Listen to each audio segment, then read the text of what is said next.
अरे तू भगवान का अविनाशी अंश है, तेरे को कुछ नहीं चाहिए प्यारे।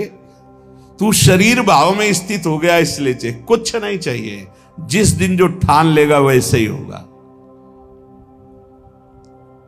कई वर्ष अन्न नहीं पाया गया। भ्रमण में क्या मिलता, कभी जब कोई पूछता वैसे तो उबली हुई आलू या इतना गुड़, या कभी कोई हफ्ता 10 दिन में दूध थोड़ा दे देता, कोई फर्क नहीं पड़ता। काफी समय तक भगवती भागीरथी के परम पावन दुग्ध का पान करके जैसा इस शरीर को बनाना चाहो 10 दिन केवल कष्ट लगता है। जैसे अन्न छोड़ो तो 10 दिन परेशानी, फलाहार छोड़ दो, केवल जल पे आ जाओ तो 10-15 दिन परेशानी, इसके बाद शरीर उसी में सेट हो जाएगा। वो उतने जल की खुराक में अपने जीवन को चलाने लगेगा। घबराते हो केवल कि ऐसा कैसे चल सकता है। सब सहन करने की कोशिश करो, सब सह लोगे। सच्ची मानिए, ये अच्छे अच्छे पदार्थ खाकर सुविधाजनक जीवन व्यतीत करके वो उच्च कोटि की अध्यात्म की ऊंचाई बहुत कठिन है, बहुत कठिन है। लालसा तो बहुत ऊंची करते हैं, लेकिन आचरण हमारे अगर ठीक नहीं है, हमारी वैसी लालसा के अनुसार साधना नहीं है, वैसे हम चल नहीं रहे, तो कैसे लालसा पूर्ण होगी? समझो पहले। देहूति जैसी पत्नी के लिए 10,000 वर्ष तक करदम जी को तपस्या करनी पड़ी थी। भगवान प्रकट हुए थे तब महाराज आदि सम्राट मनुष्य रूपा से प्रकट हुई देहूति जी, और भगवान कपिल देव जी जैसे पुत्र प्रकट हुए। तपस्या, भजन। बोले जो मंद बुद्धि वाले हैं, अच्छा खाने को मिल रहा है, सुविधाजनक रहने को मिल रहा है, दिन कट रहा है, दिन काटने के लिए मिला है। अरे एक एक मिनट सार्थक करने के लिए, काटने के लिए नहीं। दांती पीस के भजन होता है। देखो हम बताएं तुम्हें अनुभव की बात, 10-5 मिनट भजन में मन लग जाएगा जो अच्छा अभ्यास किए हो। शब्द याद रखो, या हम खाई पी बातें कहते हैं। अगर भजन का अभ्यास अच्छा कर रहे हो तो 10-5 मिनट, बहुत बहुत 20 मिनट घसीट ले। इसके बाद वो संकल्प विकल्प खड़ा करेगा, बेमतलब की बातें सामने, और भजन को रोकने की कोशिश करेगा। चलाओ, एक मंत्र चलाना, दूसरा नहीं चलाना। एक पकड़ लो मंत्र, 20 मिनट के अंतर्गत आप हमारे अनुभव को देख लेना, एकदम दृश्य खड़े करना लगेगा। और ऐसा उल्टा चले गए, बस ऐसे होता है, दांती पीस के उसको बार बार लड़ो, बार बार उसको परास्त करो, उसको बार बार परास्त। बेमतलब की बातें, बेमतलब का दृश्य, बेमतलब की घटनाएं उपस्थित करके वो मंत्र को रोकेगा। चलाओ, ये भगवत मार्ग की बात कह रहा हूं। अब 1 घंटा निकालो आप ऐसे युद्ध में, फिर आप खड़े हो आसन से तो ऐसे खिड़की में गर्दन जाएगी। पहले कुछ देख लें, कुछ सुन लें, कुछ, और नहीं है तो ये वो अभ्यास कर ही नहीं सकता जिसके पास मोबाइल है, नहीं कर सकता। क्योंकि जब वो स्थिति आती है ना, दांती पीस के इसको जबरदस्ती बस में करने की, पक्का समझो ऐसे ही करना पड़ता है। तो उसको लगता कैसे मारो, तो लगता इसी मंत्र से मारो, ये तभी वो विचलित होता है। बार बार पसीना आ जाता है, माथे पे नहीं, मन पे पसीना आ जाता है, थक जाता है। जब लस्त हो जाए, त्राहिमाम मच जाए, तब और जिद्दी बनकर मंत्र जप करो, अभी बस में हो जाए। नहीं, इस मन को दुलार करना है, मन के अनुसार चलना है, और भजनानंदी की लिस्ट लगानी, लिस्ट यही लगानी है ऊपर से। महान भजनानंदी, महान त्यागी संत, सुनना ये चाहते हैं और लड़ नहीं सकते 5 मिनट युद्ध इस मन से। बड़ा विचित्र खेल।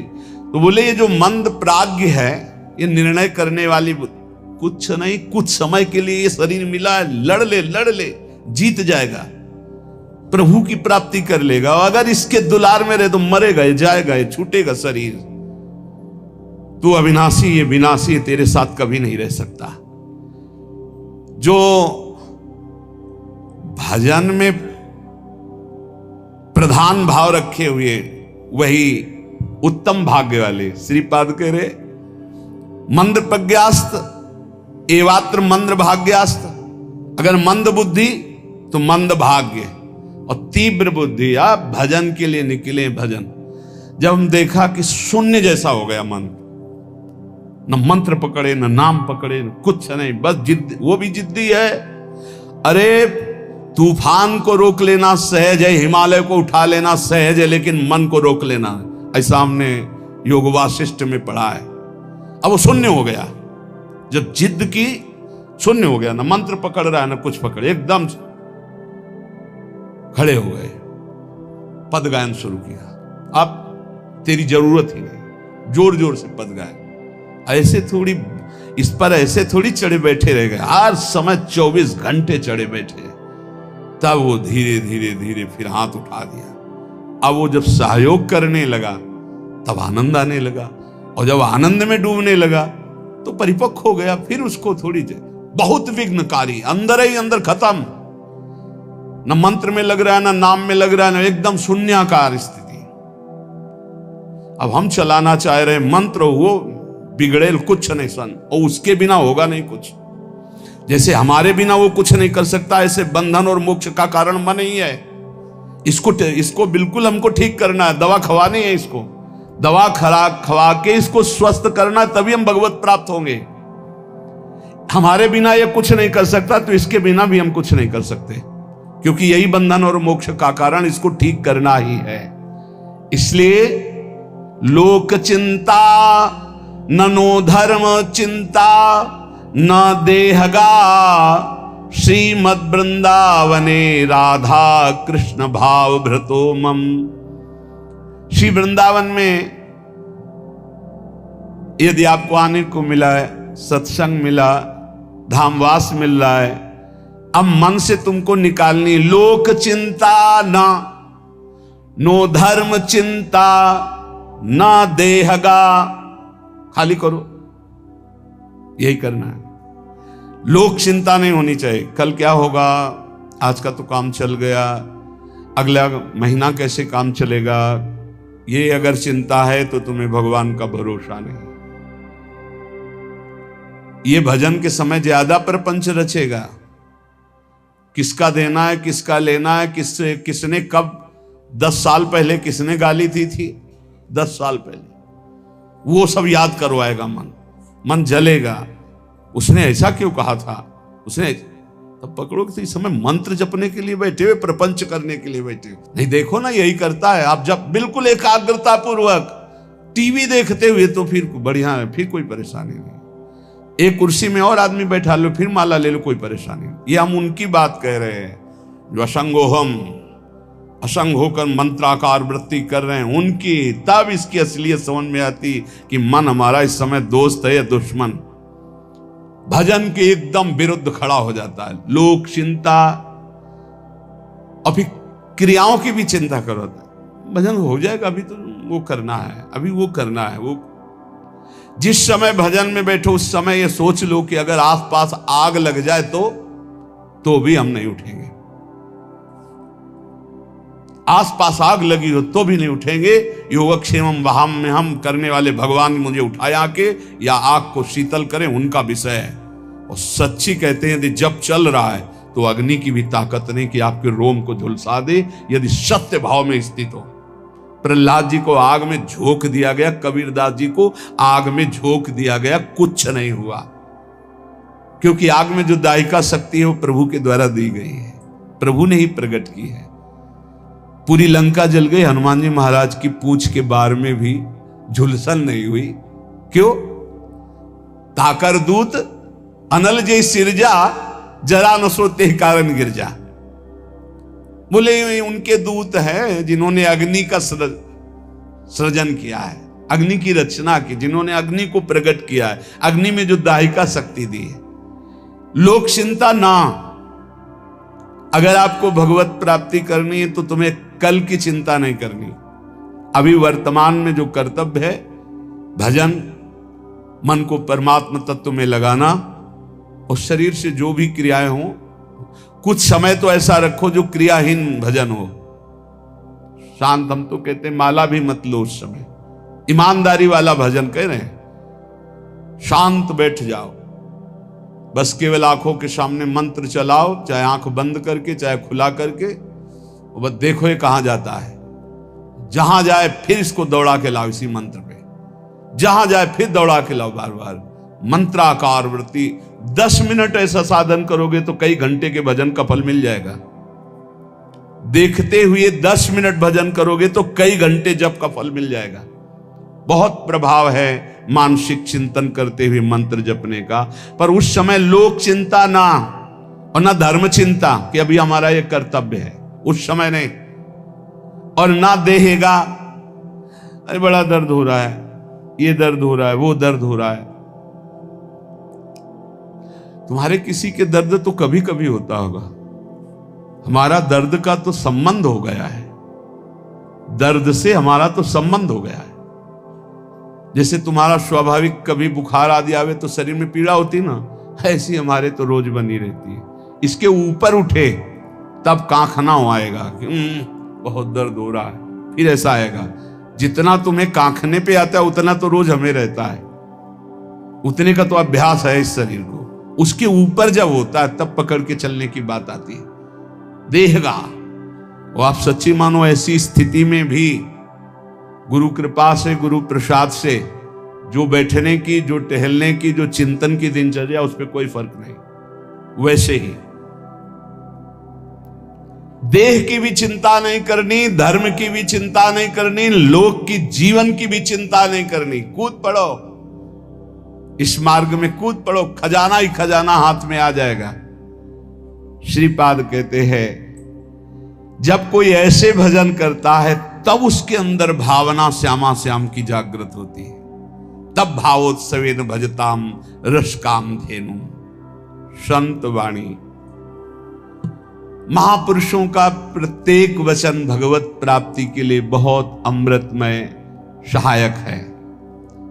कह रहे हैं अंधी करोमि भुवनम बधरी करोमि धीरम सचेतनम चेतनताम नयामि कृत्यम न पश्यति नयेन हितम शृणोति धीमान धीतमति न प्रतिसंदधाति। जो व्यक्ति बात बात पे क्रोध करता रहता है वो अपने भजन को छीण कर देता है, उसका भजन फलदायी नहीं हो पाता। अंधी करोमि, वो अंधा हो जाता है और ऐसे बात बोल देता है, ऐसी क्रिया कर देता है, ऐसी चेष्टा करता है, ऐसा संकल्प बना लेता है, उसका भजन क्षीण हो जाता है। क्रोधी पुरुष का भजन क्षीण हो जाता है, वो भगवत प्राप्ति कराने में समर्थ नहीं होता। अंधी करोमि भुवनम बधरी करोमि, गुरुजन उसे बोले समझावे तो उसको गुस्सा आ जाएगा, वो बहरा हो जाता है, उनकी बात नहीं सुन, वो अंधा हो जाता है, वो चेतन होते हुए जड़ हो जाता है। बस वो मैं ऐसा कर सकता हूं, मैं ऐसा कर दूंगा, वो अपने परम कर्तव्य को भूलकर अहित की बात बोलना लगता है, गाली गलौज करना। इसलिए बुद्धिमान पुरुष को चाहिए, जो भगवत प्राप्ति करना चाहता, इस क्रोध रूपी शैतान से बचे। ये आ गया तो ना गुरुजनों की बात सुनेगा, ना देखेगा, ना समझेगा, जड़ जैसा हो जाएगा और बहुत गंदी गंदी बातें बोलने लगे, गाली गलौज, अपराध प्रवृत्ति, हिंसा आदि। जो उपासक भगवत प्राप्ति करना चाहता है इस क्रोध से बचे। क्रोध बहुत ही हानिकारक है। ये बहुत अच्छा रहेगा, बहुत पक्के हो जाओगे। जब घर से निकले तो जन्मभूमि से थोड़ा ही निकले थे कि मन ने डरवा दिया, भोजन कहां करोगे, कौन देगा भोजन। ये तो अभी तो शुरुआत ही हुई कि इसने हमारा साथ ही देना बंद कर दिया, बिल्कुल घबराहट पैदा कर दी। कहां रहोगे, कौन तुम्हारा पालन पोषण करेगा, कौन तुम्हारी रक्षा करेगा। इतने प्रश्न उठा दिए पर कदम नहीं रोका, खड़े नहीं हुए, भागे। कहीं कोई जग न जाए, कहीं कोई देख न ले, तो भागते गए और उत्तर देते गए मन को, प्रभु जहां जैसे रखेंगे वैसे रहूंगा, प्रभु भूखे रखेंगे तो भूखा रहूंगा, प्रभु अगर पिटवाएंगे तो पिट लूंगा, प्रभु मरवा डालेंगे तो मर जाऊंगा, कदम पीछे नहीं लौटाऊंगा। पता नहीं पूर्व का कुछ होगा ऐसा। वही शब्द पूरे जीवन भर उत्तर देता रहा इस मन को। जब इसने पछाड़ मारने की कोशिश की ता उसको वही उत्तर नहीं, तो कदम आगे बढ़ते चले गए। महासहानि दुखानि सुखान्युन्मादकानि वा। अब कोई दुख नहीं है। क्यों? जैसे अपनी घर आ जाए और पता चले गाड़ी बिगड़ गई तो सुख होगा इस बात का कि गाड़ी को तो बिगड़ना ही था, पर घर आके बिगड़ी ये बहुत हुआ। अच्छा, अगर कहीं रास्ते में बिगड़ जाती तो गड़बड़ हो जाता, फिर पता नहीं अंधेरा हो जाता और हम अपने घर तक नहीं पहुंच पाते। लेकिन कृपा ये हुई कि जब घर दिखाई दिया कि आ गया तो गाड़ी बिगड़ गई तो कोई परेशानी नहीं हुई, अपनी अटैची उतारी, अपने घर आ गए। ऐसे महासुखानी, पक्का विश्वास करो, यदि आप पहले से तैयार रहोगे दुखों से लड़ने के लिए तो आप कभी प्रश्न नहीं करोगे कि हमारे साथ भगवान ऐसा क्यों कर रहे हैं। अगर ये प्रश्न आ गया कि हमारे साथ प्रभु ऐसा क्यों कर रहे हैं, तो ना आप शरणागत हो और ना आप भगत हो। ये प्रश्न भक्त के हृदय में नहीं होते। बहुत बार सुन चुके हो, ये प्रश्न नहीं होते कि आपने दुख क्यों दिया। आज तक किसी भक्त के मुख से ऐसा नहीं निकला, आपने ऐसा क्यों किया, ये प्रश्न नहीं निकला। ये प्रश्न निकलता है जिसकी शरणागति पुष्ट नहीं होती, जिसका आत्मसमर्पण नहीं होता। तो हम पहले से महापुरुष जनों के वाक्यों से पुष्ट करते हैं, यदि आपको अभी शरीर स्वस्थ है तो खूब भजन कर लो, आगे दुख आने वाला है।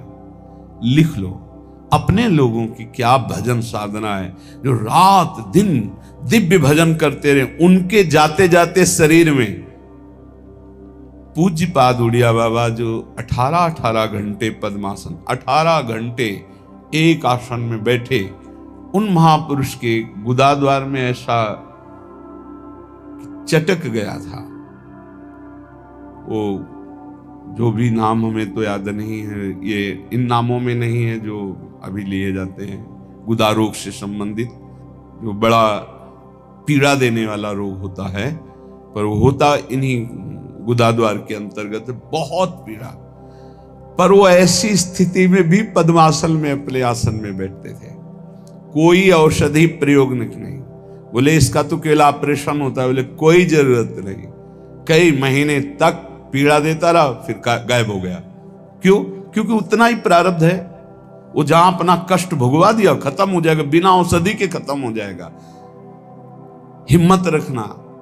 बड़े बड़े महापुरुषों के शरीरों में कष्ट आया है तो पहले से तैयारी कर लो। भला हम कष्ट की तैयारी क्यों कर ले? क्योंकि हमें सुख भोगना है। देखो, जन्मभूमि से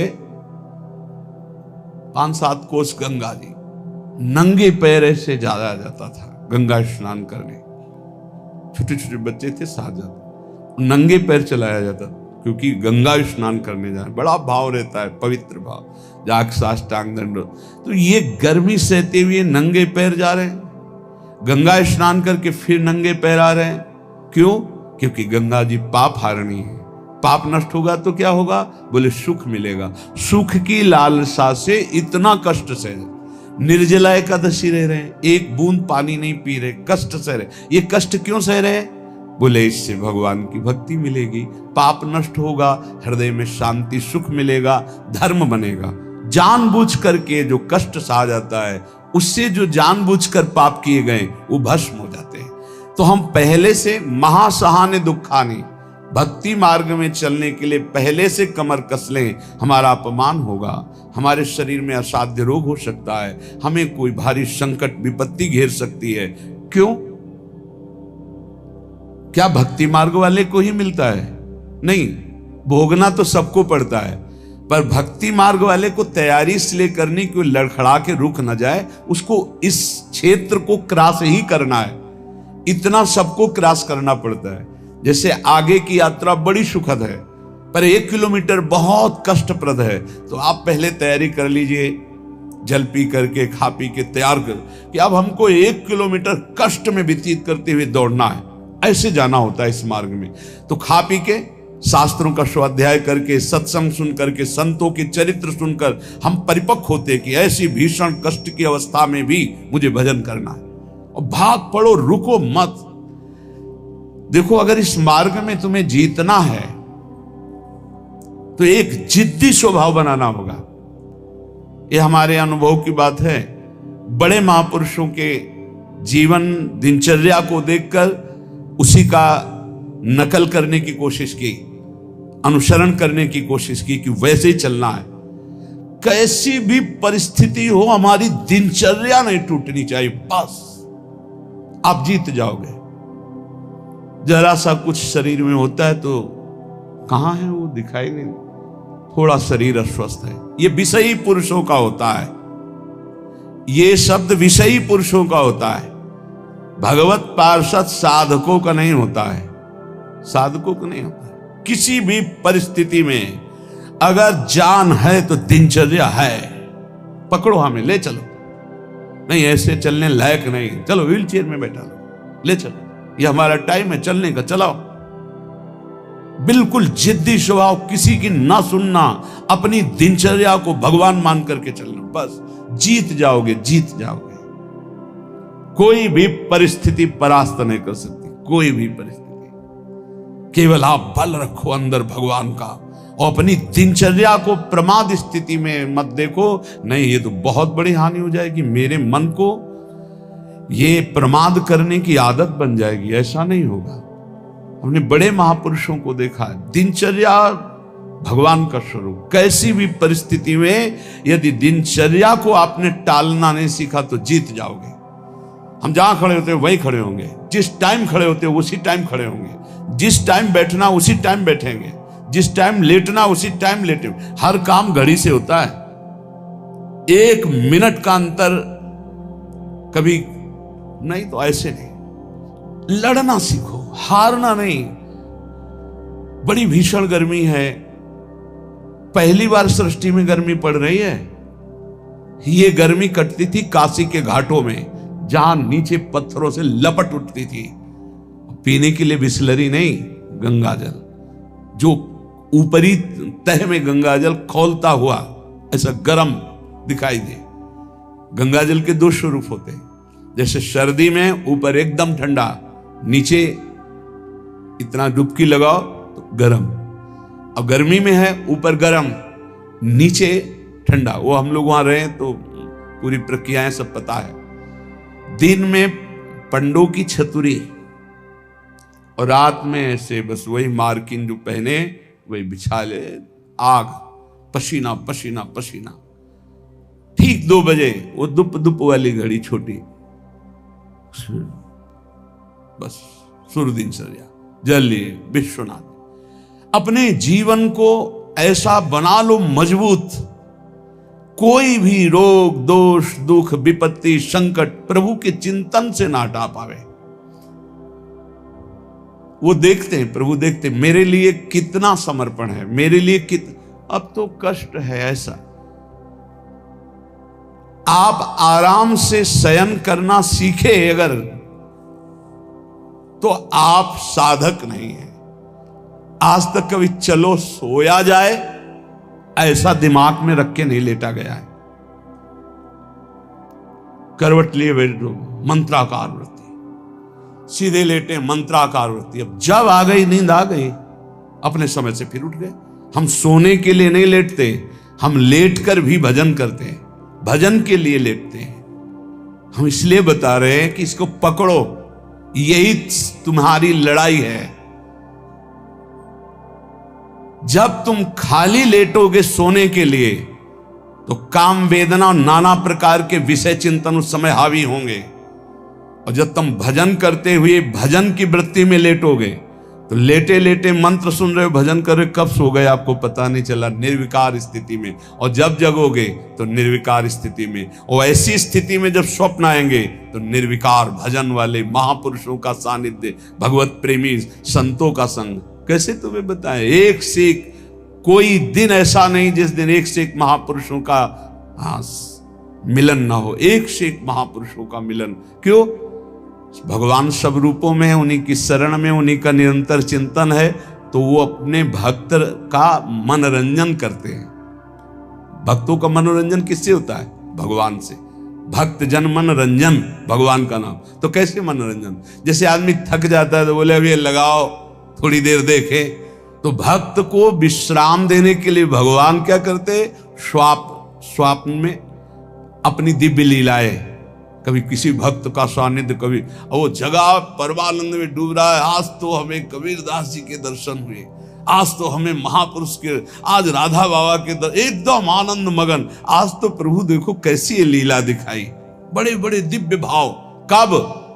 जब शयन करने के लिए शयन नहीं कर रहे, भजन करते हुए शयन कर रहे। जितना हमारा समय है लेटने का, बस उतना ही समय है, उसके अलावा नहीं। थक गए होगे आप, लेट जाओ। आसपास जैसे सेवा में जो रहते हैं, हाँ ठीक लेट जाएगा, अभी 35 मिनट है लेटने वाले समय को। फिर खड़े हुए 4 कदम चल के आए, फिर बैठ गए, आप पूरा हो जाए। हाँ बिल्कुल समय हो गया, कांटे पे समय आया लेट गए, कांटे पे समय आया उठ गए। इससे आपको वो पावर मिलेगा जो आपको परास्त नहीं कर सकता।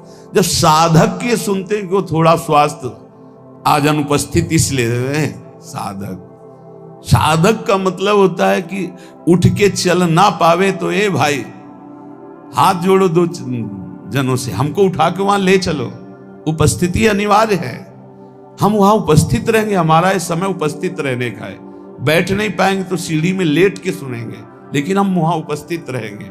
ऐसा जब जिद्दी स्वभाव होता है तब माया मां की तरह दुलार करती कहती निकल जाओ। तो महासहानि दुखानि, ऐसे किसी के विषय में अगर जानना है तो या तो सोई जाने जे देव जनाई, और या हर समय रात दिन उनके साथ रहो तो जान सकते हो। बाहर से तो आप केवल कुछ समय के दृश्य को देखोगे, अपनी बुद्धि के तराजू में तोलोगे तो तुम्हारी बुद्धि कितनी है वो तुम हरि जाने। महासहानि दुखानि, ये शब्द बहुत अमृत है। यदि ऊपर उठना है तो इस शब्द को गले लगाना पड़ेगा। भगवत मार्ग में चलना है तो इस शब्द को गले लगाना पड़ेगा, महासहानि दुखानि। तब आगे आएगा सुखान्युन्माद का निवा, महान उन्माद प्रकट करने वाला सुख मिलेगा। फिर वृंदावन दृढ़ प्रीति में, प्रिया प्रीतम से, वृंदावन से, नाम से दृढ़ प्रीति प्रकट हो जाएगी। खत्म संसार चक्र। श्रीमद वृंदाटवी कुंज पुंजे नित्य विहारिणौ, गौर श्याम महाश्चर्य किशोरौ मम जीवनौ। श्री वृंदावन के निकुंजों में जो नित्य विहार करने वाली गौर श्याम महाश्चर्य में जोड़ी है, यही मेरा जीवन है, यही मेरा सर्वस्व है। मंद प्रज्ञास्त एवात्र मंद भाग्यास्त एव ही, ये वृंदावन माश्रित राधा कृष्ण न भेजिरे।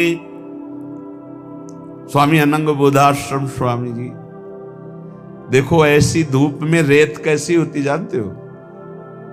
जैसे चना डाल दो तो भून जाए ऐसी रेत होती गंगा जी की। हम चले हैं, उस पे रहे हैं, पैर रखो तो ऐसा लगता है जैसे तपते हुए तवा में रख दिया।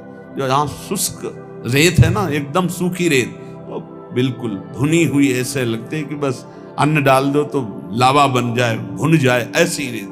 तो आप दिगंबर उसी में रहते थे, रात दिन 24 घंटे। जैसे दोपहर में कोई बहुत दया करके भिक्षा देने जाता, अरे स्वामी जी, अरे पैर रखते नहीं बोलता, ऐसे कहे, ऐसे रेत लेते, ऐसे फिर अच्छा खड़ा हो जाएगा, शीतल।